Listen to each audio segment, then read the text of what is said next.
Hi guys, welcome back to my channel. It's Rachel here. As always, today I'm going to take you guys along with me to get some books. We're going to go to Roving Heights store. I haven't been there in I think at least maybe 6 months, and that is just crazy. So I'm looking for ways to really reignite my love for reading and my passion for reading, and I've just been coming out of this reading slump, so it's been great. So I just want to try and get a couple of books to just get me excited. That feeling about like getting new books and just the smell of new books. So yeah, so I'm going to do a book shopping vlog for you guys today, and hopefully we will spend within the budget. So pray for me, okay, that we spend within the budget. So yeah, let's go.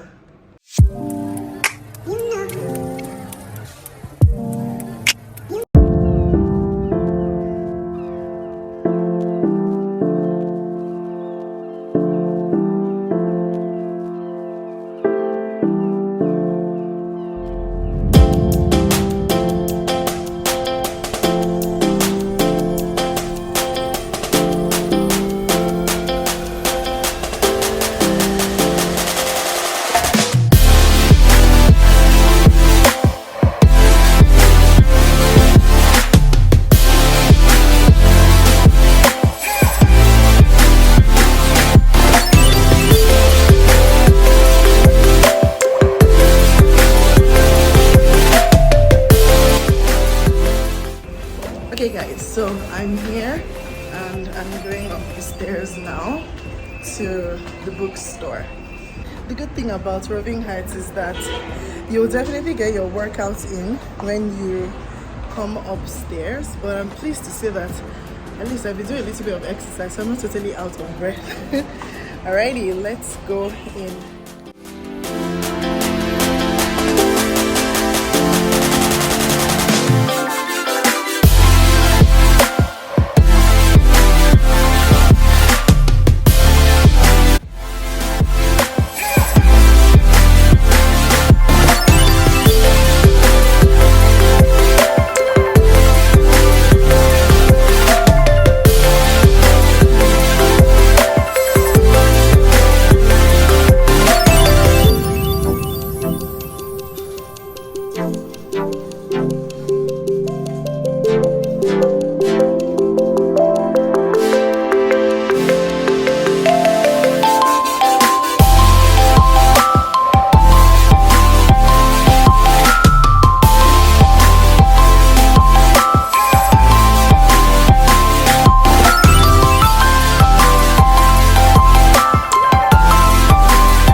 In particular, I don't know if I want to do Nigerian books this time, so I'll just see how it goes. This is the first time I'm actually coming to a bookstore. I'm not even knowing what I'm going to get. I am so overwhelmed. I don't think I've been here in a while, so there's just so many books. I don't know what to do, you guys. It's safe to say that I am overwhelmed.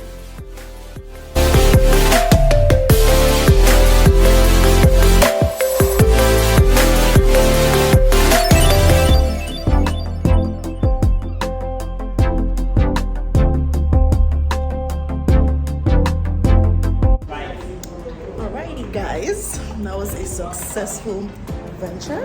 Got on my books after spending 1 hour there. Gosh, I can't remember the last time I actually went book shopping, and so I've been so overwhelmed. I am sure I didn't even know what I was looking for, but I'll show you guys when I get home. I'll do an unboxing or unhauling or book hauling or whatever it is for you guys to see. So Hi guys, it's Rachel here. So I got back from the bookstore a couple of days ago, but I couldn't film this book haul video to show you guys what I got. Hope you liked my book shopping vlog. Look, it had been so long since I was in a bookstore and it felt so good. I was really overwhelmed because there were just too many books and I didn't know what I was looking for. I ended up spending like an hour, 30 minutes there, and then I bought, let me see, 5 books. Some of which I'd already heard about before. A lot of them I'm literally going in blind. I did quick Google searches just to see what the reviews were like, but I'm going to share them with you quickly before I step out. So let's start with The 7 Deaths of Evelyn Hardcastle. So I saw this title and I'm like, I don't get what's going on here. Obviously, you guys have seen my review on The 7 Husbands of Evelyn Hugo, right? That one was written by Taylor Jenkins Reid. This book is written by Stuart Turton. And so I was like, okay, who is copying who? What's going on here? Who be this one? Is that one a ripoff? And then I started thinking, wait, what about if this book actually came out first and then Taylor Jenkins Reid caught on to it and had like her own idea? Anyway, newsflash, I did a Google search. That one came out first in 2017. This one came out in 2018. However, I did like a Google search on this book and I saw that a lot of people really liked it and were raving about it. So I'm like, okay, yeah, I'm probably going to enjoy it if I read it. And I'd been looking for a long book, and just look at the print of this book, you guys. I've started it and it's 480 something pages, or almost like 500 pages. In fact, it's more than 500 pages. So I'm in for a good treat. I'm going to read out the synopsis so you guys can see what it's about. So obviously I was intrigued because I'm like, why would you just go and get a title that is so similar to The 7 Husbands of Evelyn Hugo? Like, is he allowed to do that? Anyway, I started thinking legally and I'm like, well, it's different titles and I guess a different plot. I don't know what happens in the book world, but I guess legally he's allowed to. There are different titles at the end of the day. But why does it have to be 7? And why does it have to be Evelyn? And why does the surname have to start with H? I just feel like that's a ripoff. But whatever, let's see whether I'll actually like it. Some people that have seen me see that this is my current read, they're like, yeah, I'll definitely like it. At a party thrown by her parents, Evelyn Hardcastle will be killed again. She's been murdered hundreds of times, and each day Aidan Bishop is too late to save her. The only way to break this cycle is to identify Evelyn's killer, but every time the day begins again, Aidan wakes up in the body of a different guest, and someone is desperate to stop him ever from escaping Blackheath.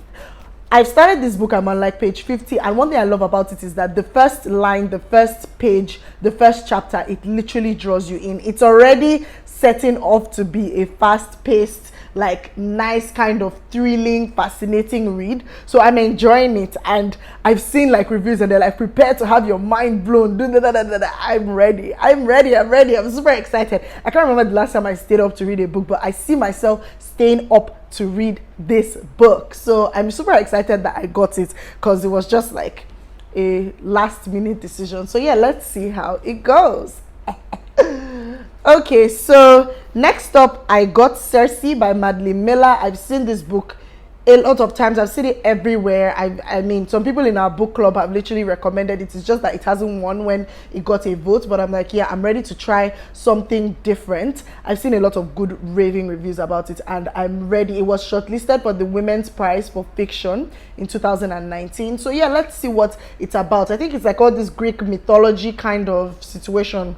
But yeah, I mean, let's do it. In the house of Helios, god of the sun and mightiest of the Titans, a daughter is born. Cersei is strange, not powerful and terrible like her father, nor gorgeous and mercenary like her mother, but she has a dark power of her own, witchcraft. When Cersei's gift threatens the gods, she is banished to the island of Aya, where she hones her occult craft, casting spells, gathering strange herbs, and taming wild beasts. Yet a woman who stands alone cannot live in peace for long, and among her island's guests is an unexpected visitor, the mortal Odysseus, for whom Cersei will risk everything. And somebody says it's a brilliant, strange work of mythic science fiction, both a fabulous novel and a fascinating retelling. So yes, I am ready to do this. I actually wanted to get like 3 of Madeline Miller's books, but I'm like, let me just start with Cersei and see how it goes, and then if it's my vibe, I'll definitely get more of it with time. So yeah, I'm looking forward to that. I also got Lagos Noir, which is, I think, a short story collection by African writers, Nigerian writers. So I think this was the only African literature that I got. Yeah, I think anyway, the other ones were written by foreign writers, so I'm excited to see this because it seems like it has, I'm excited to read this because it looks like it has a couple of my favorites: Igoni Barrett, Nnedi Okorafor, Chika Onigwe, Leye Adenle, and a couple of others. So I think it's a volume of anthology of like stories written by some Nigerian authors, right? Okay, so yeah, so let me read what it's about. I'm actually eager to read this. I think there's something called Accra Noir, but I don't know if, you know, that's also like a similar thing, but then as it relates to Ghana, I don't know. But yeah, I definitely like to read this, and it's just like 181 pages. So yeah, let's see. An uncompromising anthology of noir stories written by some of the most versatile and fascinating Nigerian authors working today. In his superb introduction, editor Chris Abani guides the reader through the dark, criminal, and riotous history of Lagos. With an intimate knowledge of the city, each writer takes us through the murky underbelly of waterways and alleyways, freeways, and spaghetti bridges to reveal the unbridled darkness pulsating through the nerve center of this mega city by the lagoon. Featuring corrupt cops, luxurious mansions, and a trail of bodies, this carefully curated collection shines a light on the darkest sides of Lagos. From Abani's witty and superb homage to her Sherlock Holmes' killer ape to Chika Onigwe's Heaven's Gate, where a taxi driver's newfound riches disappear as quickly as they arrive, these compelling and sometimes surprising interpretations of the noir genre make Lagos Noir a must-read. Brand new stories by Chris Abani, Nnedi Okorafor, E.C. Osondu, Jude Dibia, Chika Onigwe, Igoni Barrett, Sarah Ladipo Manyika, Adebola Rayo, Leye Adenle, Uche Okonkwo, and a couple of others. Of course, I'll be excited to read this. Yes, of course I will be. So yeah, let's get into it. If you've read it, please definitely let me know. If you've read Cersei or the 7 Deaths of Evelyn Hardcastle, please let me know in the comments as well if you've read anyone. The next one I got was Little Fires Everywhere. I know that this has been adapted into TV, I think like a series, maybe not on Netflix. I think it was on HBO. I googled, I'm not sure, but yeah, I was actually interested, and I think it's been around for a while, so I was actually interested to see, because I checked out the TV adaptation and I liked the cast. So let me see how I'll be able to find the series when I'm done reading it. But yeah, I think it might be a nice, interesting one. In the placid, progressive suburb of Shaker Heights, everything is meticulously planned, from the colors of the houses to the successful lives its residents will go on to lead. And no one embodies this spirit more than Elena Richardson. Mia Warren, an enigmatic artist and single mother, arrives in this idyllic bubble with her teenage daughter Pearl and rents a house from the Richardsons. Soon, Mia and Pearl become more than just tenants. All 4 Richardson children are drawn to the alluring mother-daughter pair. But Mia carries with her a disregard for the rules that threatens to upend this carefully ordered community. When the Richardsons' friends attempt to adopt a Chinese-American baby, a custody battle erupts that dramatically divides the town and puts Mia and Mrs. Richardson on opposing sides. Mrs. Richardson becomes determined to uncover the secrets in Mia's past, but her obsession will come at unexpected and devastating costs to her own family and Mia's. So yeah, Little Fires Everywhere. If you've read it, by Celeste NG, if you've read it, let me know what it's like, what that experience was like for you. Something you want to read, let me know in the comments as well. The 5th book that I bought at Roving Heights bookstore is by Elif Shafak, yes, The Island of Missing Trees, the lip gloss mafia. I mean, she swears by anything Elif Shafak, so I'm going to try it. I think she really liked this one. I saw it on her Bookstagram, and so I decided to pick this up just to read. I checked out the reviews and a lot of people really like it. So yeah, we're definitely going to read this book. Okay. This is the first time I'm actually going to read the synopsis of this book just to see what it's about. So I'm reading it with you guys for the first time. It is 1974 on the island of Cyprus. 2 teenagers from opposite sides of a divided land meet at a tavern in the city they both call home.